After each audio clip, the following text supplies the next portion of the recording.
ರಾಜ್ಯದಲ್ಲಿ ವಕ್ಫ್ ದಂಗಲ್ ದಿನೇ ದಿನೇ ಜಾಸ್ತಿ ಆಗ್ತಾ ಇದೆ. ಈ ವಿಚಾರವನ್ನು ಜನಾಂದೋಲನ ಮಾಡಬೇಕು ಅಂತ ಹೊರಟಿದೆ ಬಿಜೆಪಿ. ಅದಕ್ಕೋಸ್ಕರ ವಿಜೇಂದ್ರ ನೇತೃತ್ವದಲ್ಲಿ ಈಗ 3 ಟೀಮ್ಗಳನ್ನು ಈಗ ರಚನೆ ಮಾಡಿದ್ದಾರೆ.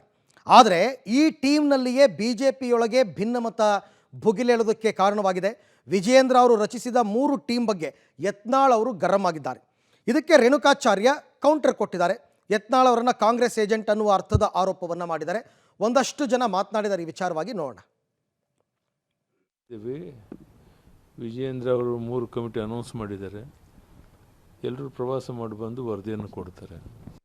ನೋಡಿ, ಭಾಳ ಮುಖ್ಯವಾಗಿ ವಕ್ಫ್ ವಿಚಾರದಲ್ಲಿ ಇವತ್ತು ಹೋರಾಟ ಯಾವ ಸ್ವರೂಪದಲ್ಲಾದರೂ ನಡೆದರೂ ಭಾಳ ಮುಖ್ಯವಾಗಿ ಸರ್ಕಾರದ ಲೋಪ ಆಗಿರೋ ತಪ್ಪನ್ನು ಎಲ್ಲೆಲ್ಲಿ ಯಾವ ಮಟ್ಟದಲ್ಲಾಗಿದೆ ಅನ್ನೋಂಥದ್ದನ್ನ ಜನರ ಮಧ್ಯದಲ್ಲಿ ಹೋಗಬೇಕಾಗಿದೆ. ಹೋಗುವಂಥ ಪ್ರಯತ್ನ ಇವತ್ತು ಇದು ಸಂಪೂರ್ಣವಾಗಿ ನಾವು ಕಾಂಗ್ರೆಸ್ಸಿನ ಕೆಟ್ಟ ಆಡಳಿತ, ಜನ ವಿರೋಧಿ, ರೈತ ವಿರೋಧಿ ಆಡಳಿತವನ್ನು ಬಯಲಿಗೆಳೆಯೋಕ್ಕೆ ಇವತ್ತೆಲ್ಲರೂ ಜನರ ಮಧ್ಯೆ ಹೋಗ್ತಿದ್ದೀವಿ. ಹಾಗಾಗಿ ಇಲ್ಲೇನು ಅದು ಯಾವುದು ಮುಖ್ಯ ಅಲ್ಲ.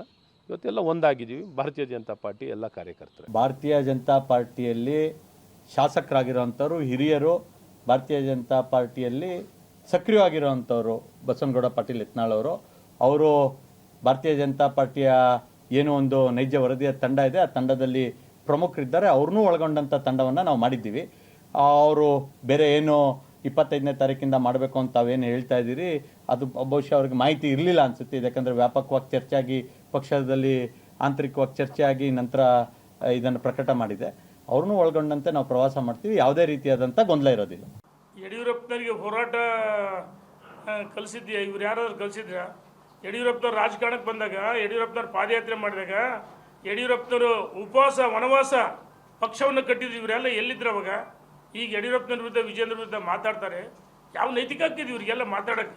ಭಿನ್ನಾಭಿಪ್ರಾಯ ಇಲ್ಲಣ್ಣ, ಹೋರಾಟ ಮಾಡೋಕ್ಕೆ, ಮತ್ತೊಂದು ಮಾಡೋಕ್ಕೆ ರಾಜ್ಯದ ಅಧ್ಯಕ್ಷರ ನೇತೃತ್ವದಲ್ಲಿ ನಾವೆಲ್ಲರೂ ಹೋಗ್ಬೇಕು. ನನ್ನ ಆಸೆ 25ನೇ ತಾರೀಕಿನ ಡಿಸೆಂಬರ್ 25. ನಮ್ಮದೆಲ್ಲ ಕ್ಲಿಯರ್ ಇದೆ. ಅವ್ರ ಹಂಗೆ ಸುಮ್ಮನೆ ನಮ್ಮ ನೋಡಿ ಒಂದು 3 ತಂಡ ಮಾಡಿ ಅದು ಡೇಟ್ ಇಲ್ಲ, ಯಾವ ಊರಿಲ್ಲ, ಏನೂ ಇಲ್ಲ, ಅದಕ್ಕೆ ಅವು ಇಲ್ಲ, ಅಪ್ಪಿಲ್ಲ. ಸೋಮ ಯತ್ನಾಳರು ನಮ್ಮ ಟೀಮ್ ಮಾಡೈತನ ಅದನ್ನು ಮಾಡ್ಯಾರ. ಅವ್ರಿಗೇನು ವಕಫದ ಕಾಳಜಿ ಇಲ್ಲ, ಮೂಢ ಕಾಳಜಿ ಇಲ್ಲ, ವಾಲ್ಮೀಕಿ ಜನಾಂಗದ 187 ಕೋಟಿ ಹಗರಣದ ಕಾಳಜಿ ಇಲ್ಲ, ದಲಿತರ 24,000 ಕೋಟಿ ರೂಪಾಯಿ ಗ್ಯಾರಂಟಿಗೆ ಹಾಕಿಲ್ಲ, ಅದ್ರ ಕಾಳಜಿ ಇಲ್ಲ.